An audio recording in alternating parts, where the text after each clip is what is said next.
Hello folks, my name's Hypocrisite and welcome to yet another episode of HOI4 TNO campaign as Wearables Magadan, or United States of Siberia if you want to call it like that. In the previous episode we have went with this part of the focus tree. We decided to go with Cincinnatus government and to integrate the NKVD. To choose the lesser evil, as well as the carrot and the stick to choose the lesser evil. And we will going through the rest of the political path, and probably we will go down the recognition path. Because if the United States won't recognize us, then who will? So before we begin, I highly encourage you to subscribe to my channel if you haven't. Most of you don't subscribe, so if you like this episode, then be sure to leave that subscription or something like that, and to leave a thumbs up if you've liked the episode. Alright, so let's go with the tree. All of this will, or maybe not all of those, but those two will reduce the administrative strain, so let's go with them first. A functioning legislature. In our previous attempts at establishing a semblance of control over the far eastern territories, we have encountered the bureaucracy of this place. Byzantine, made out of patchwork legal territories that could scarcely be called a nation. Although the situation has settled down, there remains a significant discrepancy, especially in regards to fascist and communist standards. The fascist and communist bureaucracy often do not agree on much. One uses the imperial system, the other uses metric, for example. What? For real? As a solution to this, the Republic shall promulgate new laws that standardize the differences endemic to the bureaucratic system. From this patchwork of standards, we shall fashion the fabric of a new bureaucracy, a smooth and gliding citizen service that serves its people well. Oh yeah, and I forgot to increase our construction spending. So how's that? That's better. Alright, so the focus is completed. And now let's go with assign regional commanders. We have, for the moment at least, secured West Alaska, but we must now administer it, if we are to ensure that it remains stable and, above all else, productive. To do so, we will divide the state into regions and appoint a commander to each one. These commanders will be chosen from the ranks of our best and most loyal men. In this way, we will be sure of their commitment to the goals of the state rather than any of their own. Alright, so the focus is completed, and now let's go with the event. Cleaning house. Lada stared out the window of her apartment in downtown Yakutsk, relatively close to the Yakutsk administrative offices.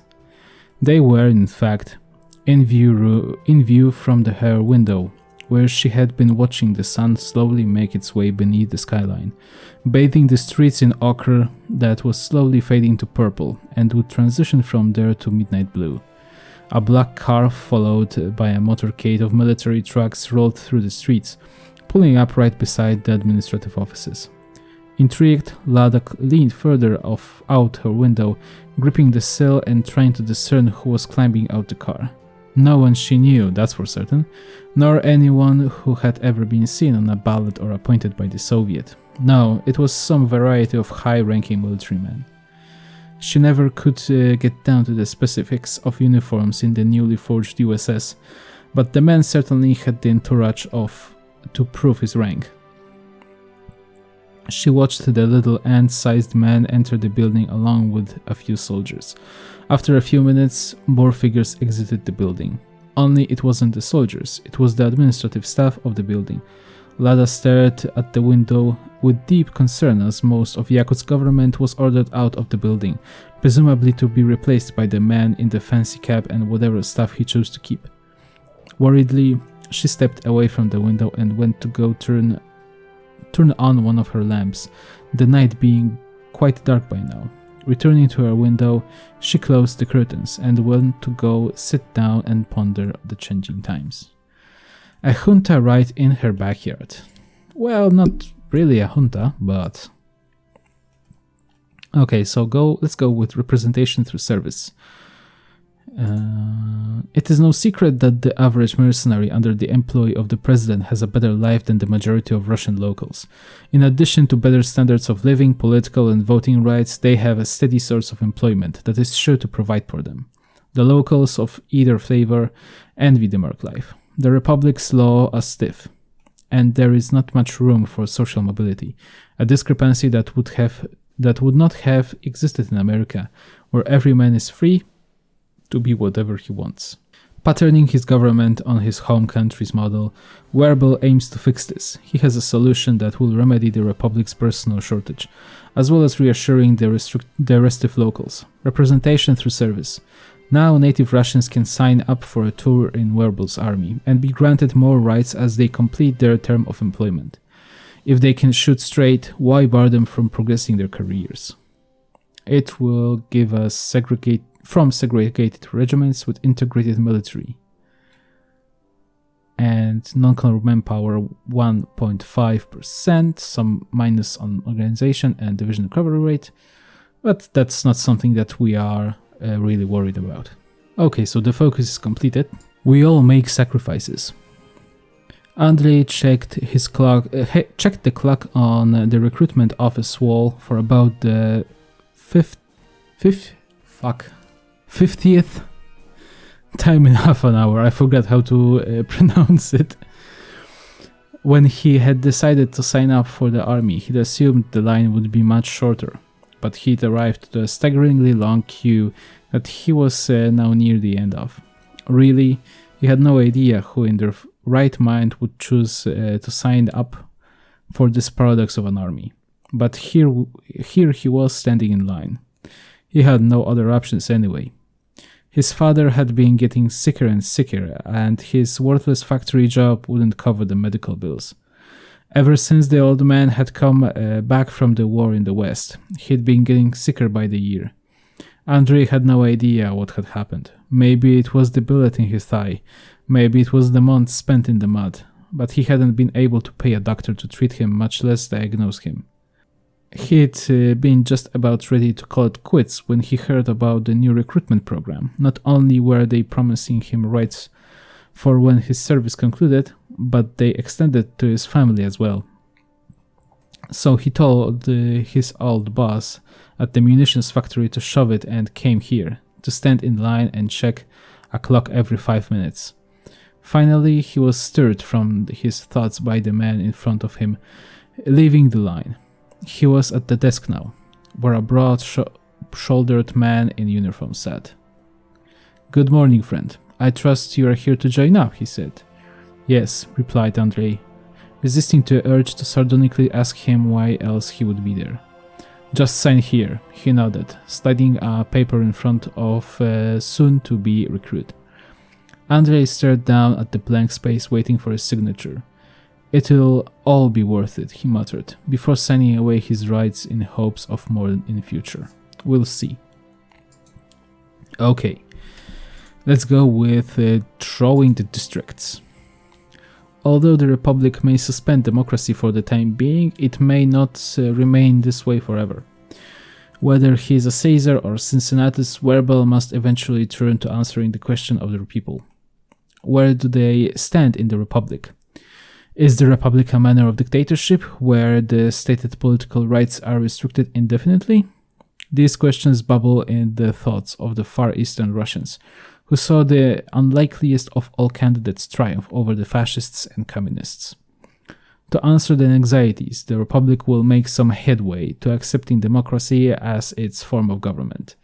It will enter a preparatory stage. We will draw districts, establish voting booths, and devolve some governmental authorities to the municipalities and cities. We can complete the process, but not now. War stands on our gates as the Central Siberians triumph over their own conflicts. Victory is greater than freedom. Okay, so drawing the districts focus is completed, and now let's Let's choose a legal path to collaboration or prioritize the mercenary state. This one will increase mercenary influence, and this one will decrease mercenary influence. And the poverty rate will begin to slowly improve. So probably this one is the path that we have to go with if we want to be the good boy, wholesome werebel. The Republic has loosened its standards regarding service, but the question still stands. What about collaboration? The truth is that the Republic cannot function as a state without the help of collaborators. From its bureaucracy to its police force, the Russians who willingly submitted themselves to werebels rule from the backbone and sinew of the newborn nation. Were it not for the help of these people, we would be nowhere. As a consequence, their status in society is a gray area. One way to solve this quandary is to legitimize their position. Allowing more Russians into the civil service as well as passing laws that confirm their legal status in society would go a long towards suiting the restive ambitions of the Russian collaborators. The mercenaries will not like this, of course, but is the Republic not a state of, by, and for the Russian people? Okay, so it seems that Kaganovich has unified the West Siberia. Well, this time there will be blood. Alright, so the focus is completed, we have some research finished, but we don't care. And let's go with By the Dawn's Early Light. Far to its east, a new sun is dawning upon the desolate Russian landscape, so long dominated by the authoritarian ideologies of communism and fascism. The lands where the lights touch shall know their rule by a fair and gentle hand, whose force is firm, but whose grip is steady in these troubled times. The United States of Russia, with its sister republic across the Bering Strait.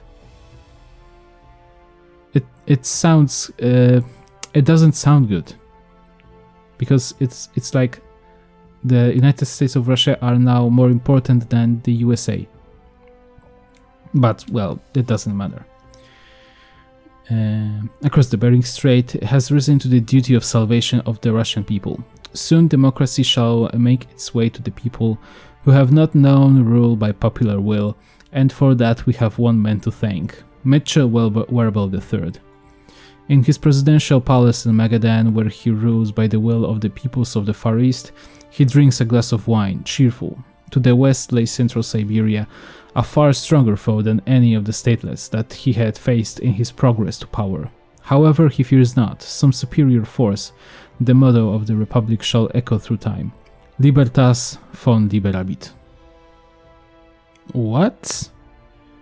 Italy joins the co-prosperity sphere?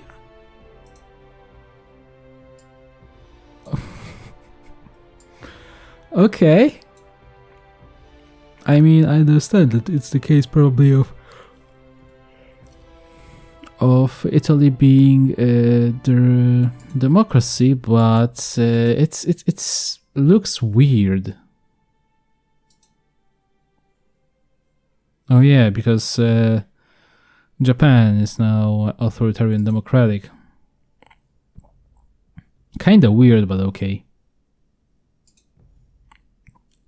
Alright, the focus is completed. A true winter palace. Back in the west, impossibly far from Magadan, lay the historic city settled by Peter the Great. The subject of Werbel's interest, however, was in the landmark created by his niece, Anna. She created the Versailles of Russia, the Winter Palace. It had been the seat of Kerensky's government for a time, but its place in history was cemented by the Bolsheviks storming it in 1917. Not to mention the scouring memory of its destruction filmed for all to see in the widely distributed films from the German invasion. That Goebbels sure did know how to film the obliteration of history. Never mind that, Werbel thought. The construction of the presidential palace, built as closely as possible to the Winter Palace, which was once in St. Petersburg, was complete. It now lay in the Siberia, a proper land of ice and snow, the only fitting place for a winter palace, no? He was celebrating the occasion with some French wine, brought all the way here from the Atlantic. Over a dozen bottles had been distributed to his men, who would partake in the celebration of the palace's completion with him. In spirit, though, Werbel wanted to spend tonight by himself. He thought about the contender to the west, who could enjoy the full bounty of Bukharin's Siberian plan. As he sipped from his glass and looked around, a smile creased his face. He had unified a band of the lost and forsaken to his cause. He had made a new nation, not Russian, but one of his own design. He was the master of war, and with his beloved soldiers would march forward and crush whoever was in his path. Would Caesar hesitate? Would Napoleon? Actually, to hell with those losers. They were conquerors. He was a builder. He was going to be a Washington. That is now history. That is how history would remember him. He would accept no excuse to this. 99% of failures come from people who make excuses. Okay. Alright, so now this part of the focus tree is complete, so maybe let's go with the economy. Funding our endeavors. Our ragtag force of mercenaries and misfit soldiers have achieved what many analysts and observers would have decried as unfeasible and impractical, and now the Russian Far East is ours by right of conquest. President Werbel III doesn't want to rest on his laurels, however, and fully intends to continue the fight until all of Russia is ours. To do that, we will need cash, and fast. Securing such vast territories has opened up a wide range of opportunities to fund our upcoming battles, with scores of war plunder still lying unclaimed. One way or another, we will get this desolate hellhole to pay its dues. And the Austrian painter is still not dead. Okay, the endeavor's funded. Now we have to choose. Well, we have to go with these three focuses to open the next one. So maybe let's go with woe to the vanquished, Vae Victis. Our arrogant foes have been brought low, and now their hordes of wealth are ours for the taking. Priceless Romanov relics, confiscated wealth stashed away in the RFP's former strongholds, and expropriated assets belonging to the Communist Party. They are all out there and waiting to be secured. Our boys will ride out once again to take what is rightfully theirs, by force if need be. Once the plunder of our enemies has been secured, we can begin putting it to use. After all, it's not like the former owners will be able to do anything with it all. It's only fair that we make sure it doesn't fall into the wrong hands. Alright, so the focus is completed. Finders keepers. Careful with those artifacts, some of them are worth more than you lot. Kurt groaned as he heard his superior barking, struggling to help a fellow mere lift a chest full of confiscated gold out of the front door of an opulent dacha. Clearly, this glided structure was where the old Tsar once resided. Now it was to become an empty husk stripped bare by Werbel's mercenaries. Every step became more difficult than the last. Even with two men carrying the chest, the weight of the valuables within made transporting it a Herculean affair. Come on, Kurt, put your back into it. I feel like I'm doing all the work here. Kurt's comrade, a large American man, choked out with a strained voice. I'm trying, it's just, before Kurt could conjure up some kind of explanation for his lackluster performance, he felt the chest begin to wobble. Both men lost their balance and an object slipped out onto the ground and shattering could be heard. Fuck, the American grumbled under his breath. I hope the captain didn't see that. What did we lose? Kurt looked down to see a shattered picture frame, containing seemingly recent photograph of an old Cossack sitting next to a balding man wearing the clothes of a royal. Two men whose deeds have been lost to the chance in the chaos of the Siberian anarchy, no doubt. Kurt turned back to his comrade. Nothing too important, I think. Let's just keep moving. Okay. So, maybe let's go with seize the arsenals now. Our army continues to grow, and it needs weapons and ammunition to sustain itself. Luckily for us, vast stores of munitions once owned by the Far Eastern warlords are now within our reach.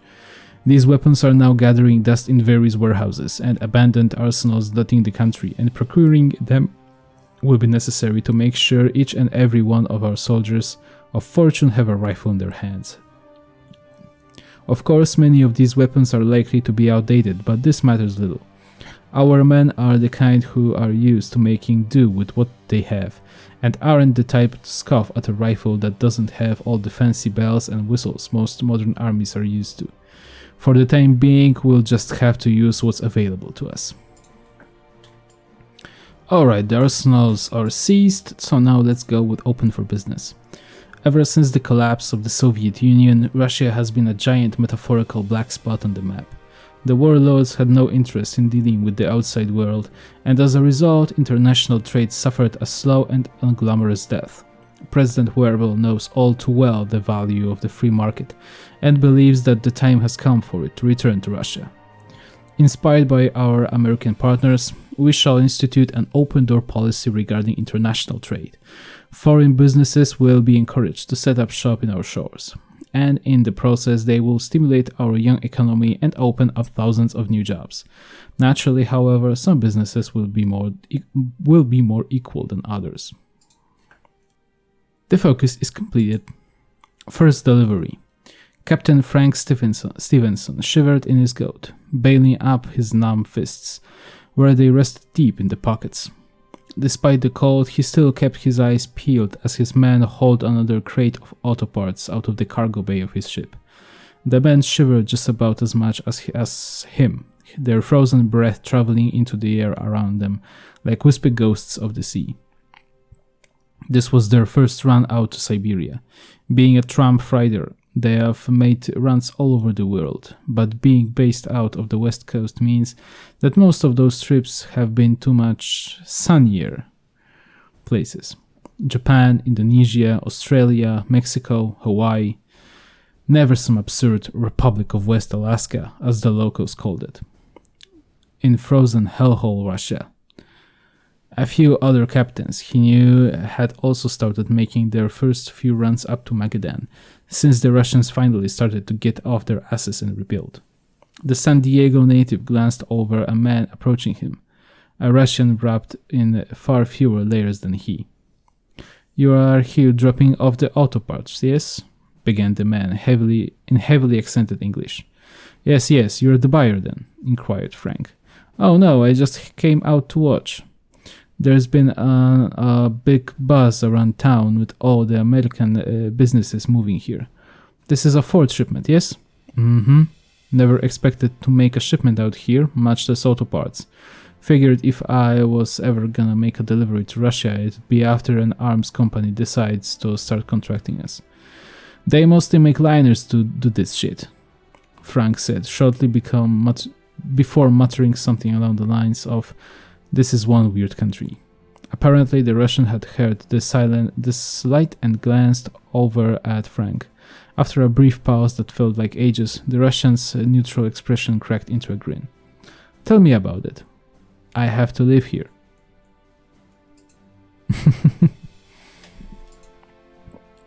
Okay, so now, cautious reinvestment. The Far East has been bled dry, and our coffers are overflowing with precious war plunder procured from the bones of our defeated enemies. Now comes the boring part, however, deciding what we are going to do with it all. Obviously, we are going to have to be smart about this and be careful with how we reinvest, but therein lies the question. How? One option would be to continue expanding our open door policy with the OFN and continue investing in foreign capital to help stimulate the economy. Of course, we could also focus on what we already have and invest in improving the infrastructure of the region and building up industry. With a limited supply of funds, we cannot have our cake and eat it too, so it will have to be one or the other. Okay, so the focus is completed. To the victor, the Russian Far East has been bled dry, and our campaign to reacquire the valuables left behind by our now defunct enemies has finally come to pass.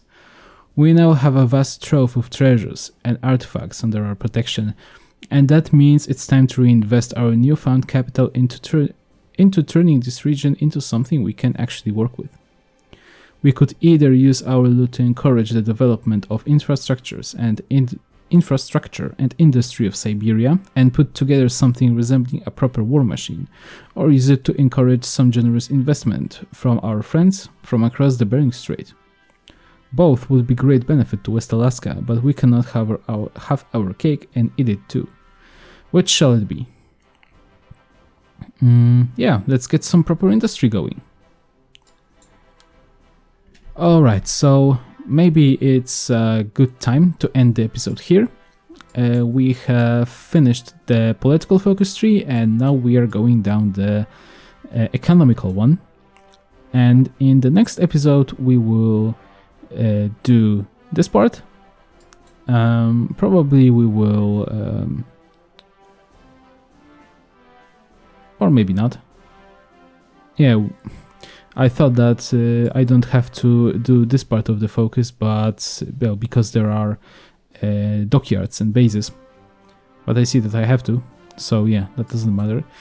We will do this part of the focus, and I have no idea when will the